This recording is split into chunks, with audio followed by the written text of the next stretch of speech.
Here are 10 college football teams that I think will not break out this season. At number 10, I've got UCF. This all goes down to the fact that I don't think Scott Frost is a very good head coach. I don't think he built a very good coaching staff this year. I think his sample size originally at UCF was much too small to take too much away from. And in Nebraska, he showed he couldn't do it at the power conference level. And that wasn't in this new stacked Big Ten. That was when the Big Ten West was a thing. And he couldn't get it done versus Northwestern and Maryland. At UCF in the Big 12, I think it's too much for him.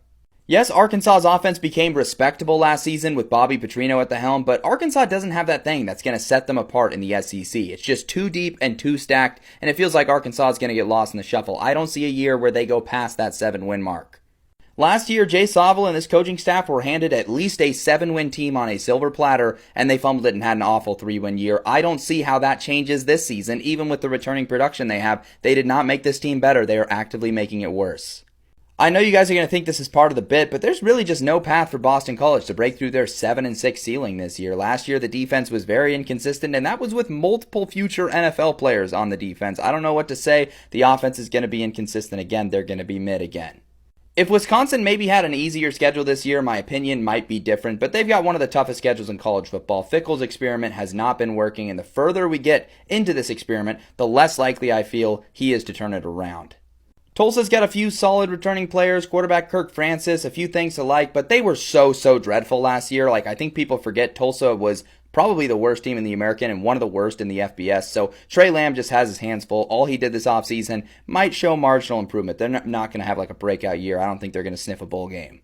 As long as Trent Dilfer is the head coach at UAB, they're not going to break out. They have just clearly regressed in every single facet since he's taken over. If he gets fired and an interim takes over at midseason, I could see them having some juice, maybe sparking something late in the year, but it's not going to happen with Dilfer at the helm.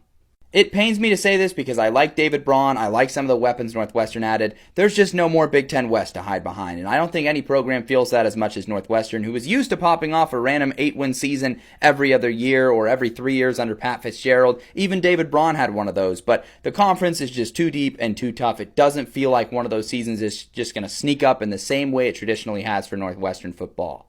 It's a new era for Wake Forest, and Jake Dickert just completely has his hands full this year. I do not see the path to them just lighting it up and taking the ACC by storm this year. They're not talented enough. They have Robbie Ashford at quarterback. Probably going to be a year where there's a lot of growth.